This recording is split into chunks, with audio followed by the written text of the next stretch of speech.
guys! Welcome back sa ating channel. So, andito ngayon tayo sa may Algeduff, nag-fishing. And, ito, naghihiwa ko ng mga hipon. Kasi, gagawing pamain. Kukwento ko sa inyo kung ano na yung trabaho ko ngayon dito sa Dubai. So, sa mga nakakilala sa akin, sa Qatar pa ako nagtatrabaho before.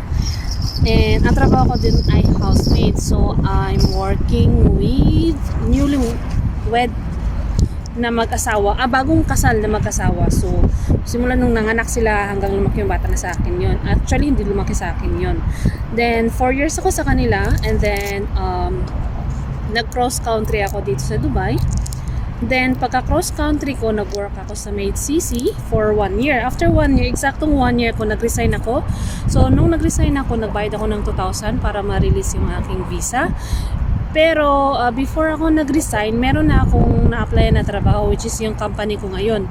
So, nag-resign ako sa Maid CC, nag-apply ako dito sa nag-apply ako dito sa company ko, and then nag-resign ako sa Maid CC. Yun yung nangyari. So, nagbayad akong 2,000 para ma-release yung aking visa. And then after 1 month, nung na-cancel na ako sa Maid CC, dito na ako sa company ko ngayon. So, ngayon, tapos na ako sa first contract ko sa company ko. Nag-renew na ako noong December. So, second contract ko na to sa kanila. So, first trabaho ko talaga sa company na meron ako ngayon is as a nanny. And then, nakita nyo naman yung trabaho ko before kasi na-vlog ko din yon. Then, before matapos yung aking kontrata, parang 4 months before matapos yung aking kontrata, nilagay ako ng aming manager as admin, one of the admin. So, PRA. Ang trabaho namin ngayon is kami yung first contact ng mga clients.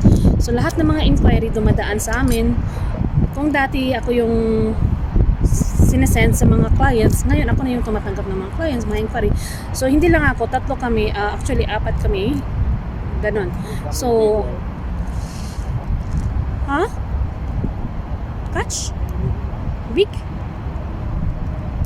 So, ayun, may nahuli lang isda doon. So, ayun nga ang nangyari. So, nag-start ako as admin noong August 4 last year.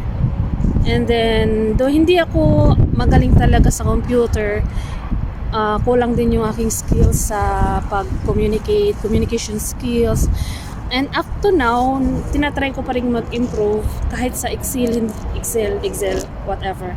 Hindi ako marunong, tinuturuan lang din ako ng aking mga katrabaho. Lahat ng mga dapat kong matutunan ay inaaral ko. Siyempre may mga feedback, may mga things na hindi natin kaya, hindi ko magawa, or yung knowledge ko ay konti lang compare sa mga kasamahan ko. Kasi ang trabaho kasi na to is bago sa akin. So, I'm still adjusting and I'm trying my best na I'm trying my best na malaman yung pasikot-sikot sa trabaho na to. And I'm thankful din naman sa aking manager na nilagay niya ako sa posisyon na to. I'm very thankful.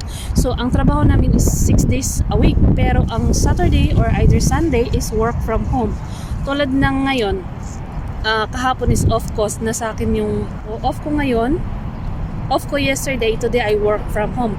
Pero since nasa akin yung phone, dala ko naman siya kahit saan, active pa rin naman ako sa pag-aano ng mga clients. Ganun. So, yun yung aking trabaho ngayon. And then, kung may mga gustong mag-apply, meron kaming hiring, gusto nyo mag-apply, mag-message kayo dyan sa baba. Much better na mag-message kayo sa comment section kaysa sa direct na sa messenger. Hindi ko kasi ako masyadong active sa messenger. Pero pag mag-comment kayo dyan sa my comment section, mabilis ko makita yung mga message nyo. So, mabilis ko kayong ma-replyan. Okay, so ayun lang guys. Sana nagkaroon kayo ng idea kung ano na yung trabaho ko ngayon. And then, thank you sa mga sumusuporta sa akin sa journey ko. And then, hanggang ngayon nakaabang pa rin sa mga videos ko. Salamat kahit nag-stop ako ng 1 year sa pagbablog. And I'm trying to divert na yung vlogging ko from YouTube to Facebook kasi I'm trying to upload more on Facebook. So, follow niya ako.